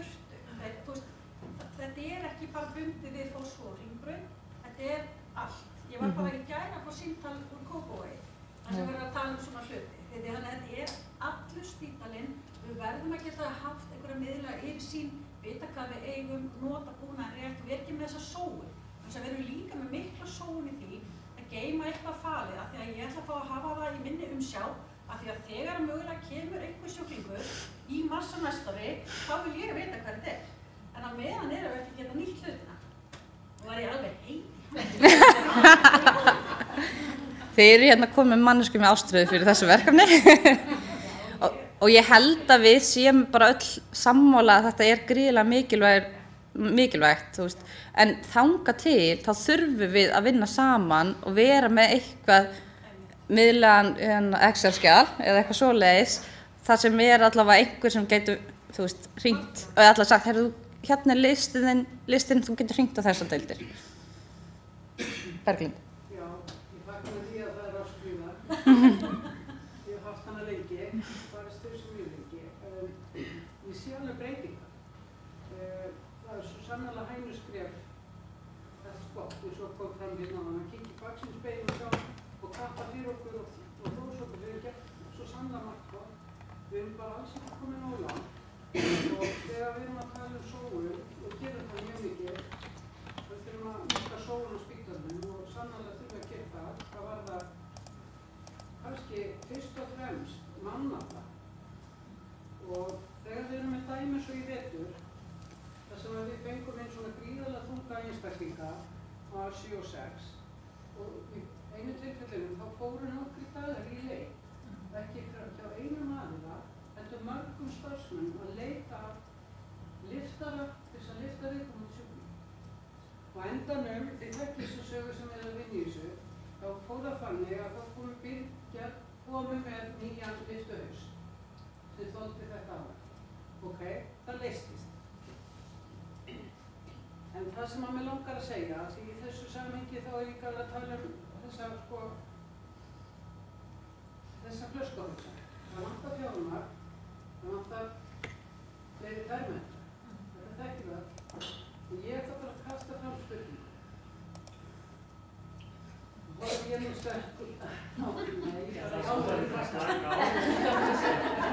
Þetta var kastin hérna út af, ég veit það líka að þetta er upp. Við höfum reist gáma byggingar fyrir skrifstofur starfsmanna. Ýmsum beitum. Og það er gott. Það er af hverju ósköpunum ekki bara búin að bretta upp ermar og setja gáma fyrir svona banka. Þetta er spurning ákvörðun. Þetta er ákvörðuna spurning. Þetta er ákvörðuna fælni. Þetta er bara reyna að segja. Ég hittar fyrir stofnum. Ég er bara svona Nei, alveg taka, af hverju ósköpunum þessi ákvörðuna fælni í gangi, af hverju ekki bara keypt í gáma. Þetta er just úr. Þetta er ekki peningar í stóra dæmi. Af því að við spörum þá mann og það. Og við veitum meira öryggi, við veitum viðeigandi þjónustu við virðingu fyrir þessum hópi sem þarf er. Strax, ekki eftir 4 daga þegar búið að finna. Þess vegna kallaði ég eftir því og ég glöði að það verði til núna Excel-skjala bara á morgun eða hinn, þar sem ég getur sagt, ok, þarna er líkuð, það getur sótt þetta, tökum ekki 4 daga í það. Og svo kaupum okkur bara nokkra gáma, kannski 2, kannski 3 og það fór að leysa það ekki. Ég fyrir að segja að þá held ég nefnilega við þurfum ekkert svo mikið pláss vegna þess að 90% af búnaðinum er í notkun. Við vitum að við eigum stórt vöruhús upp á Tunguhálsi sem mögulega gæti tekið affall af alls konar hlutum, meðal annars ofþyngdar. Það tekur ekki, þú veist, ef við höfum eitthvað í húsi hér, eitthvað í húsi í Fossvogi, svo eigum við hitt upp á Tunguhálsi, þá held ég sem bara komin með stórt skref. Við búin hérna sem höfum barist fyrir stjórnarna í myndbandinu, við erum búin að gera þarfagreiningu og þarfagreiningu og telja á og telja. Það tilmarka ekki skjöðum. Við erum bara alltaf lett að gera. Á rými, á mannskap, á eitthvað. Eitthvað, bara einhver skýning og á að þetta er þarft verð. Þannig að ég bara verði svo glöð. Við gætum bara hægt núna á föstudaginn. Og nú, það er skiptinu eitt eða kannski 2. Horfir okkur. Og ég byrði föstudaginn. Svo veit ég að þetta flokka fólkurinn bara klára að fylla þessi gáma að réttu daginn og vita bara ekki.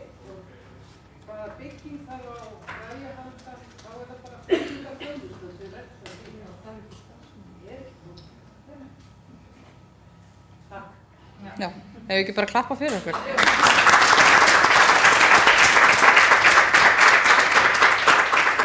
Herru, takk fyrir mig. Þá er komið að heiðrunum. Ég ætla að fá Hrönn. Eða Gunnar.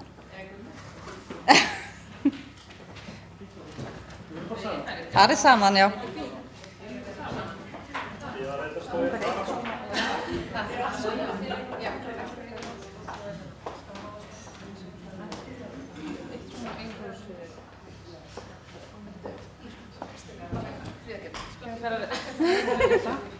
Ég ætla að lesa upp, Ég að þetta fólk kýsir. Já. Ég að þetta þetta. Og hún.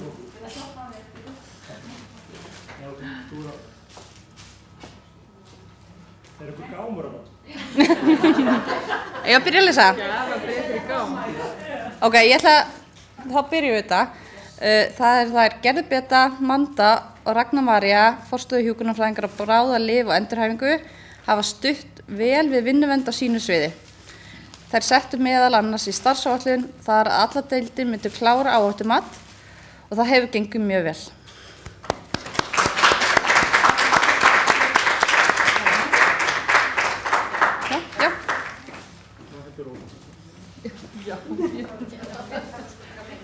Ég er í aðlögun hjá. Já, getur þið. Það er stig. Já, getur komið í ljósi og fá mynd. Já, það er líka með. Komdu með á mynd.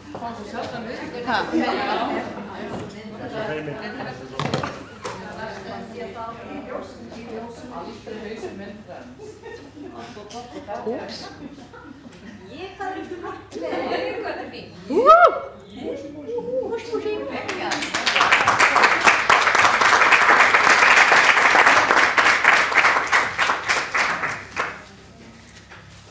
Ok, næst það Guðfinna Betty, deildarstjóri 33A. Hún hefur sýnt vinnuverndarmálum mikinn áhuga og brugðist vel við ýmsum ábendingum sem hafa komið frá innri og ytri eftirlitsaðilum bætt vinnuumhverfi.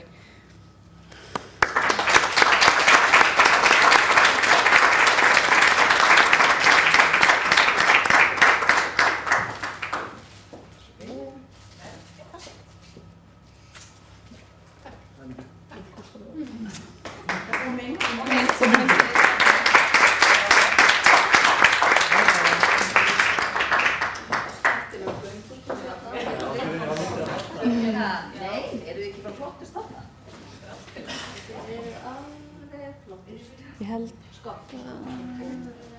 Nei, ég veit það. En ég get nefna bara, já. Það lasta svona milli. Já, aðeins að hreyfa blóðið. Og svo vildi veita 2 kröftum öryggistrúnaðarmönnum viðurkenningu fyrir öflugt vinnuverndarstarf á sínum starfseiningum. Og þeir eru Sarko Urošević, öryggistrúnaðarmaður á sýklaveirufræðideildinni og Viktor Heiðdal Andersen, öryggistrúnaðarmaður á 12G. En hann því miður komst ekki.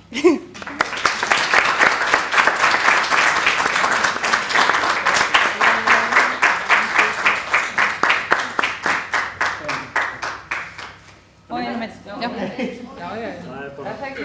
Það er þetta bara rétt. Helja skrifin.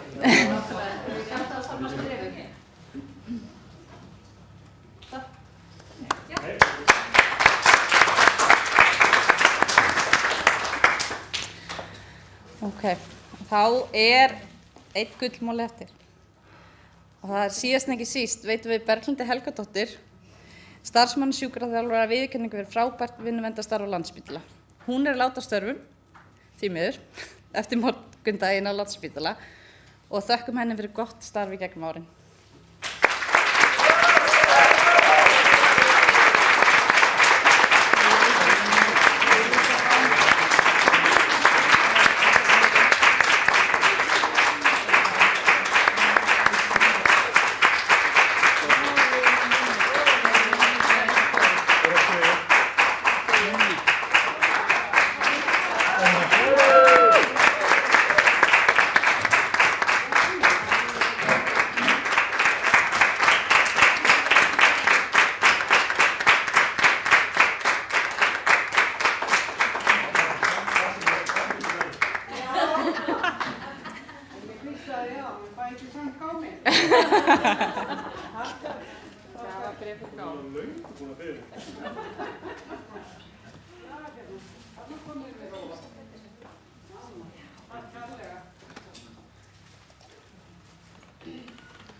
Já, einmitt.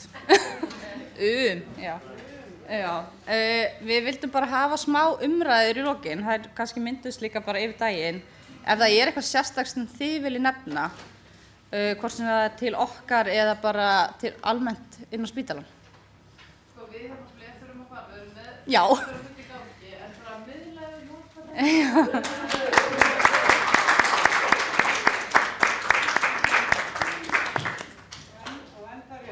En þess að tala. Viltu að koma upp? Það er eitt kannski sem er gott að undirstrika. Ég vel að þú séum að taka hérna á þér upptaka í gangi, er ekki? Já. Sko, þessum að það var aðeins minnst á það, ekki áðan, þetta er út í það, þetta með sko mönnunina. Og við erum búin að reyka okkur á það núna eins og í vetur þegar við reykum þessast erfiðu tilfellin sem að voru samt í raun tvætt hljóðágætla. En það vantaði samt að vita hvað hlutinni væru og það sem var svo áberandi var að það vantaði fleiri hendur á deildinu. Þessa daga sem urðu svo vikur meðan viðkomandi lá inni.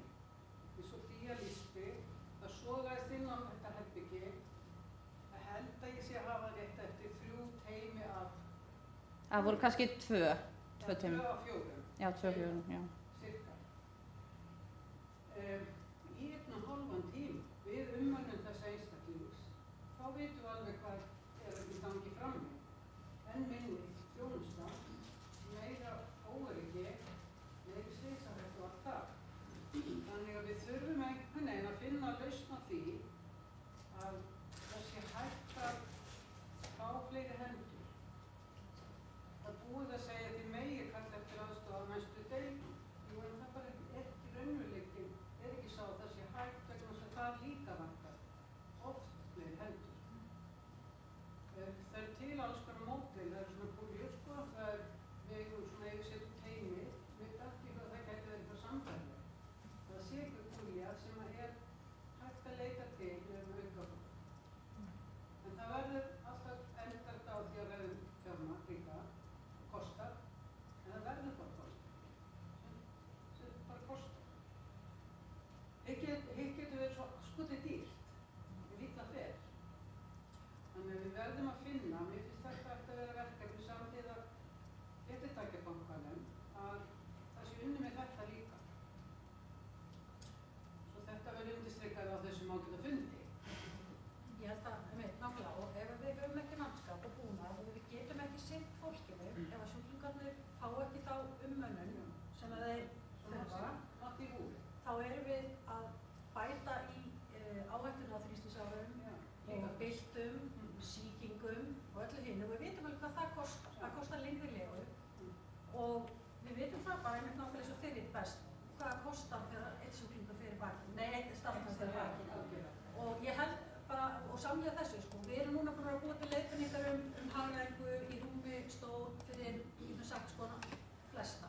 En síðan áttum við okkur alveg á því í því verkefni að við þurfum að fara í það sérstaklega fyrir sjúklinga í yfirvingu. Þess að það eru aðferðir sem þarf við að hagræða og snúa og færa í stól og bara til dæmis neðan þáttur, við bara tala bara hérna hjúkrunina í rúmi, þá getum við ekki sinnt því nema að það séu kannski 5 að halda fótlegg og við getum ekki haft fólk í því, skiljið. Þannig að þetta er bara kannski bara mjög mikið. Að undirstrika það sko, að þegar talaður þetta mönnum og þá er það að tala hjúkrunarþyngd og Raffælumæling. Já, mælingar af því. En sko, það dugar ekki til, af því það er fyrir lengri tíma, eða ekki, þá er hugsun lengri tíma. Nú leggst einhver inn 250 kíló eins og þetta. Það er ekki, það er alveg líka, en síðan er það viðvarandi í nokkra vikur. Þannig að ef það er búið að búa til þessa áætlun fyrir nokkra vikur mánuði síðan, það verður að gera gríðan inni og fengi viðbúið. Það er á sömu sjúkrahúsum erlendis teymi sem sér að snúa fólki. Við höfum ekki farið í það og ég svo ekki kannski kynna þetta, það er alveg. En aftur á því en hvort sem það er eitthvað sem höfum stótið ekki. Aftur á því að hlutinni kostar jú, en það kostar gríðarlega eins og þú þekkir alltaf ræðarnum, kostar gríðarlega þegar við erum búin að missa sjúklingi í legusál, lúnabólgu, blóðtappa, í gólfið, starfsmanninn í bakvandum, það er ekki flókið. Svo er líka svo mikið dæmi það líka að það kemur erfið sjúklingur í einhverjum mánuði, þá bara eftir á er bara rosa veikindi starfsmann. Það er langtíma veikindi, það er komið leiðileg hóra, það er alls konar svona sem er líka svo hægt. Svo erum við að búa til vanda sem að verður líka vandi í heimahjúkrun. Við erum að búa til sár, við erum að búa til brot eftir byltur, skiljum við, og þú setur ekki búið þegar það fer okkur. Þannig að við erum stundum að búa til þessu er við búin að koma skilaboðum sem okkur finnst svo mikilvæg á þessum fundi til þeirra sem hér stjórna. Þetta er málið.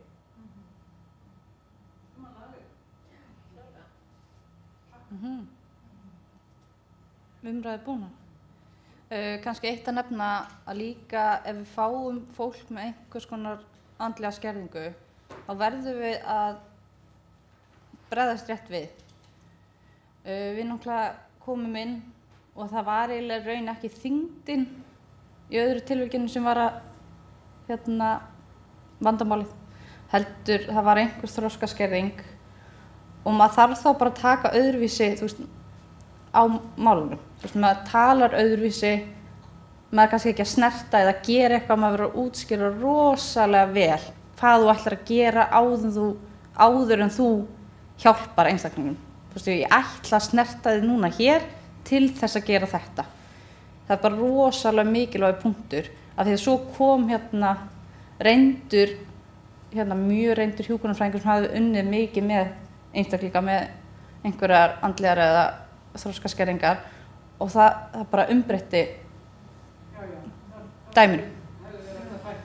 Já, þannig hefur hægt að fækka mannskap. Þannig bara ef við hugsum, þú veist, auðvitað viljum við reyna að vera svolítið fljót, sérstaklega allt í einu 6 inn í sama rýminu, en við þurfum, þú veist, að flýta okkur stundum bara að eyða tímanum okkar. Nýta sér rólega. Og ef við þekkjum ekki sjálf, þá bara spyrja næsta mann. Þú veist, við erum ekki fullkomin. Þú veist, við vitum ekki allt, því miður. Ok. Það vantar kannski.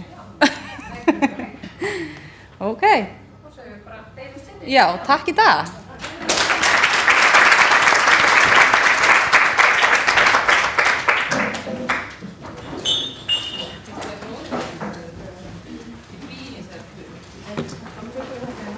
Já, látum hann fá þetta.